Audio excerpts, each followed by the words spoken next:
राधे राधे दोस्तों।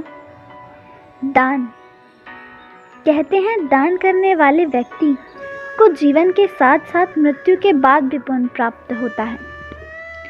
महाभारत आदि के कई पात्र ऐसे थे जिन्होंने अपने जीवन काल में अधिक दान पुण्य का काम किया।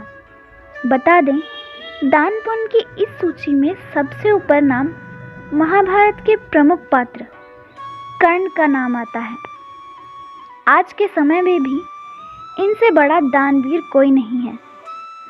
अब आप सोच रहे होंगे कि हम आपको कर्ण से जुड़ी कोई किस्सा बताने वाले हैं।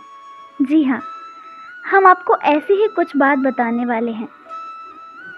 यह घटना श्री कृष्ण और दान से जुड़ी हुई है, जिसके द्वारा श्री कृष्ण ने अर्जुन को ये प्रमाण दिया था कि कर्ण और अर्जुन में से कौन सबसे बड़ा दानी है।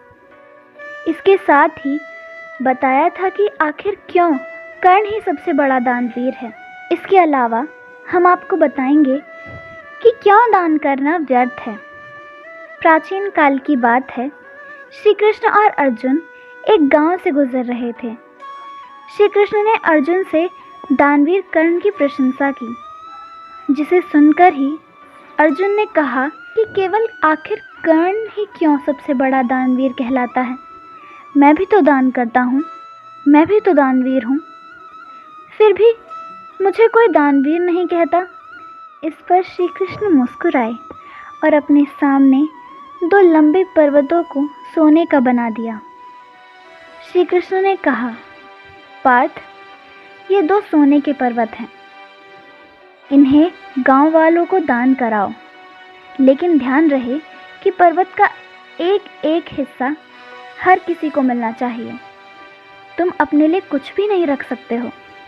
इसके बाद अर्जुन ने श्री कृष्ण का आशीर्वाद लिया और गांव चले गए।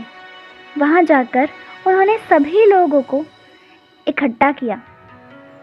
अर्जुन ने गांव वालों से कहा कि सभी लाइन में खड़े हो जाएं। इसके बाद अर्जुन ने सोना बांटना शुरू कर दिया। सभी लोग अर्जुन की जय जयकार करने लगे। अपनी जय जयकार सुनकर अर्जुन फूले नहीं समाए। गांव के लोग सोना लेते रहे और दोबारा लाइन में लगते रहे। इस तरह पूरे 2 दिन तक अर्जुन ऐसे ही करते रहे। लेकिन 2 दिन सोना बांटने के बाद भी पर्वतों का सोना रत्ती भर कम नहीं हुआ। अर्जुन पसीना पसीना हो गए, लेकिन गांव वालों से अपनी जय जयकार सुनकर फिर जोश में आ जाते और फिर सोना बांटने लग जाते। परंतु पहाड़ कम होने का नाम ही नहीं ले रहे थे। आखिर अर्जुन बोले, हे केशव, मैं आपसे क्षमा चाहता हूँ, लेकिन मैं ये काम अब नहीं कर सकता हूँ। कृष्ण ने अर्जुन से कहा, तुम्हें सच में विश्राम की आवश्यकता है। इसके बाद इतने में श्री कृष्ण ने कर्ण को बुलाया और अर्जुन की ही तरह कहा कि तुम इन दोनों स्वर्ण पर्वतों को गांव वालों के बीच बांटाओ। कर्ण ने श्री कृष्ण की आज्ञा का पालन करते हुए गांव वालों को बुलाया और कहा, ये सोना आप सभी का है, आप जितना चाहें ले लें और आपस में बांट लें। इतना कहकर कर्ण वहां से चले गए। यह देखकर अर्जुन पहले तो हैरान हुए, फिर उन्होंने श्री कृष्ण से पूछा, हे केशव, मुझे समझ नहीं आता, ऐसा करने का विचार मेरे मन में क्यों नहीं आया। जिस पर श्री कृष्ण मुस्कुराकर कहने लगे कि पार्थ, सच तो यह है कि तुम्हें स्वर्ण से मोह हो गया था और तुम आकलन करने लगे थे कि किसकी कितनी ज़रूरत है, और उसी हिसाब से तुम सोना गांव वालों के बीच बांट रहे थे। जब गांव वाले तुम्हारी जय जयकार करने लगे तो तुम खुद को दाता समझने लगे। इसके उलट कर्ण ने ऐसा कुछ भी नहीं किया।